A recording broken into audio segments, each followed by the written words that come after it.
Hey guys, this is Dread. I'm back with another video. This time we're doing something a little different. I'm going over some of the best techniques and strategies that you can incorporate to your assassin gameplay to really take it to the next level. So first up, we got the double ultimate. Assassin and Samurai have a unique ultimate that lets them gain resolve when they expend it. So this lets you do some crazy things such as ulting back to back by quickly throwing bombs and using your ultimate before they land. This can be repeated multiple times so long as you have enough enemies and bombs. As you can see here, we throw a few flash and concussions and we set up a double ult, and then we actually ult 3 times in this clip right here to kind of finish off the spawn. The next one we got is trading zones. So being able to teleport and generate resolve because of the double ult can help you take on some of the toughest spawn compositions or spawn orders on boss waves. So the trick here is, like on Blood and Steel, you can ult the island if your partner is doing camp, or vice versa really, and kind of hold the zone, get that resolve back, and clear off enemies while you're waiting for your partner to finish up. As soon as they're done, as you see right here, I was checking that my partner was done. I can then just ult up to Cliff to start tackling that wave. Doing this can let you take on, any tough wave composition and wave order by kind of, splitting the workload in such a way that you hold the zone on the second one, while you let the third one get capped, and then of course with the ultimate on the ready, you can just ult up and clear it. It's a really cool tech, and you can actually do the reverse and take on some of the tougher waves by ulting together and setting up a double ult. This is something that we do right here in the next clip. So as you can see, my partner is doing camp, I'm doing Cliff. It's island first, then Cliff. I set up a double ult. We both ult island. Of course, I drop caltrops and stun a few enemies before I take off and go to Cliff. My teammate can finish off the enemies that are left, and I can go back to Cliff and start doing this spawn. As you can see, camp rang on the third one, and my teammate comfortably finished and they were on their way. So when you do this, pretty much all the maps, especially the tough ones, you can kind of juggle the responsibilities that way. Next one, we got Chain Kunai to optimize your vanish and ults. So similar to the double ult, you can throw your kunai immediately before ulting to get some of the resolve back, and then reset the kunai if you get some kills, and if you're using spirit kunai, allowing you to use it again. So now this it doesn't just work with your ultimate. You can actually use this with vanish and deft hands and the triple cooldown reduction on kill. As you can see on this clip right here, I use my vanish and throw kunai 3 times between chain vanish, allowing me to ult a second time without even MMCing or doing any cancels or cheats or exploits or whatever, depending on who you ask. So right there, we smoke and then we just finish off the rest of the wave, and we use the cool tech that can let you get your resolve back quickly while you're in ult. Same thing on this clip. Set up with the kunai kills, and then we ult into the vanish, and then we use the vanish and throwing kunai to get our resets and also get a lot of resolve. So you'll see here right after the ultimate kind of how we play it with a double spawn on Twilight and Ashes.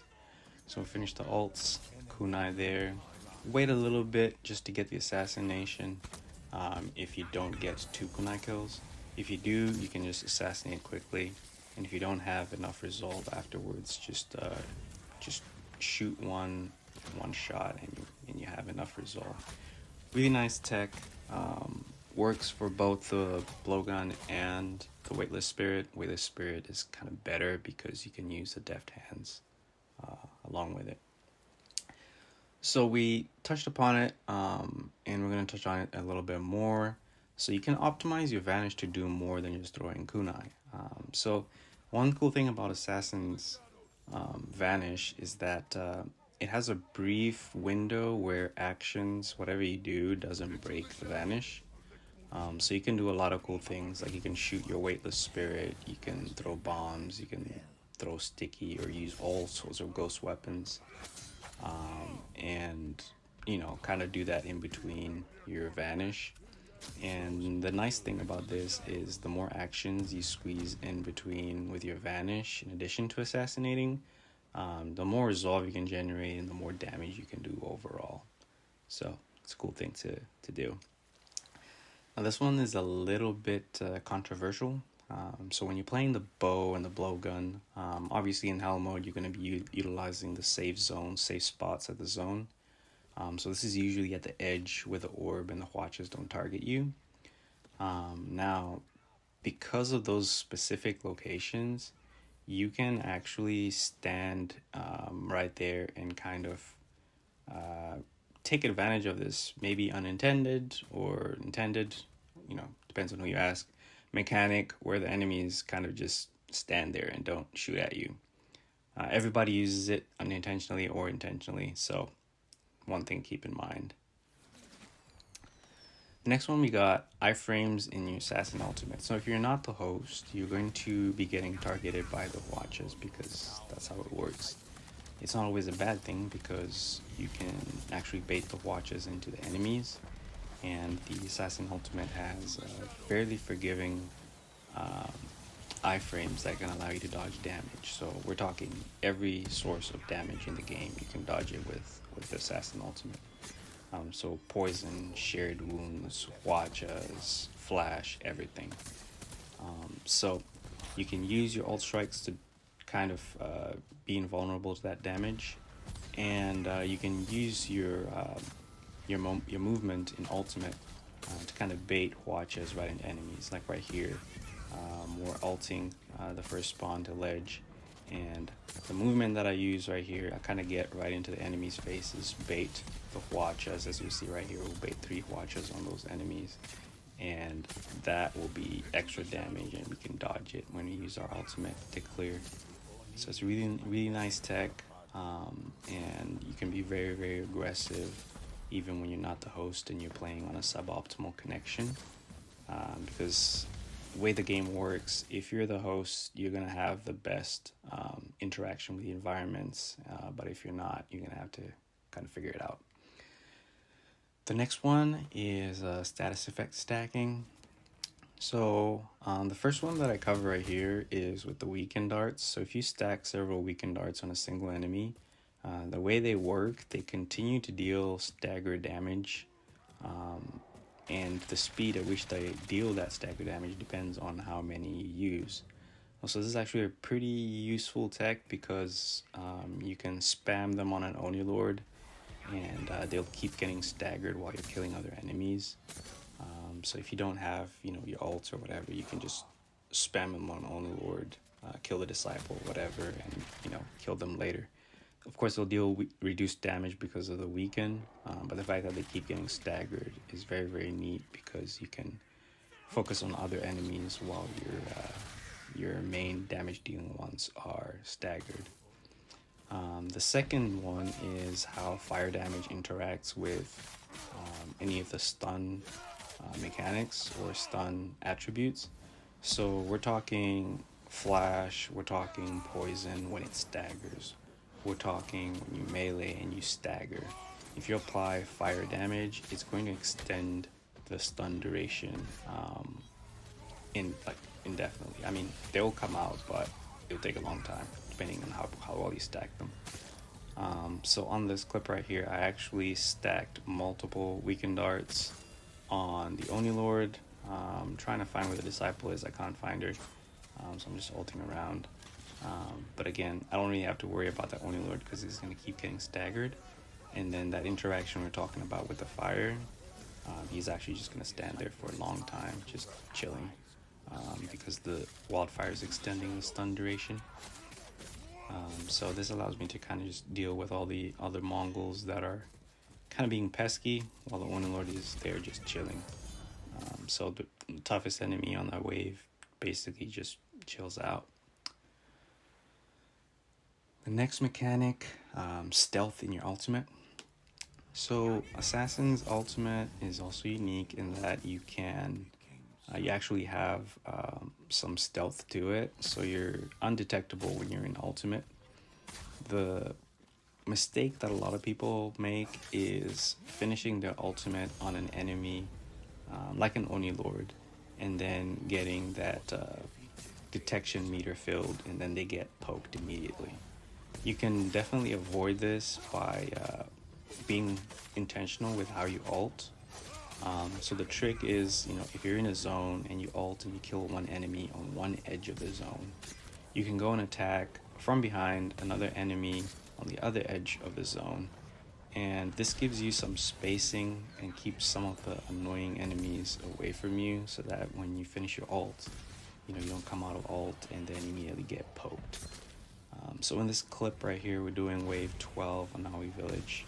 Of course, we're playing bombs, but as you can see how I'm ulting, I'm creating that spacing, keeping the Oni Lords away from me so they can't immediately attack me when I come out of ultimate, and I have some breathing room to throw some bombs after I finish ult, throw a sticky or whatever. So if you end your ult right in front of an enemy and you get attacked, just as you're smoking, just as you're vanishing, it's not the game, it's your fault. You just have to figure out, or rather be intentional with how you finish your ultimate, so you don't get attacked. This does not apply to archers, but sometimes archers will just shoot haphazardly, and if you just come out, it'll auto lock on you. So not your fault, it's just the game being bad. But in other cases, yeah, you kind of just have to be intentional with how you use your ult strike. But yeah, I mean, very, very simple. Once you start practicing this and using this more, make it a second nature, you will not be having trouble where you're getting hit after ult, which is neat when you're doing no damage runs or any specific challenge runs, when you're trying not to take a lot of damage or get killed in a solo. So very, very neat, very, very cool mechanic, which again you can make use of by kind of playing it out and planning it out. Now this one is one that I just recently found out. So when you're playing Weightless Spirit, if you're crouch reload canceling and you're even shooting, for example, like a Mongol, the detection meter doesn't fill, so you can actually just keep shooting and crouching and enemies won't see you. I think it's a really neat mechanic because you can definitely build your ults and then ult from the grass without using smoke. And I think it's nice for wave 0 at the very least, when you're now going into actual gameplay. You're gonna have watchers trying to target you, but because of this interaction with the stagger and the detection meter, you can actually what we're talking about earlier, ulting and finishing my ult away from the Oni Lords, and then I staggered that little Mongol to get another ult before the Oni Lords came and started attacking me. So it's a very cool mechanic which you can incorporate in your gameplay, even on normal waves, even if it's not wave 0 in the grass. But yeah, you can make use of that stealth to kind of go about things that way. But yeah, I mean, that's pretty much all I had for today. I'm considering doing a couple more videos, kind of going through gameplay, kind of going through strategies and techs for specific builds, and maybe even specific maps for people that are trying to learn how to duo, trying to learn how to do no damage runs or whatever.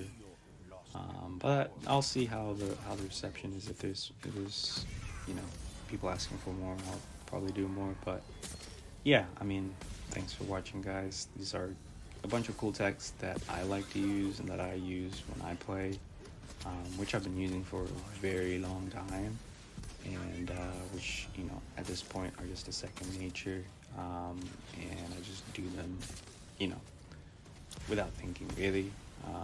And if you really want to take your gameplay to the next level, it's something I recommend learning how to do, because again, you can kind of optimize your damage, optimize how quickly you get your cooldowns to a point where you can more comfortably do doubles, triples, whatever kind of wave compositions without dying or losing zones or missing objectives.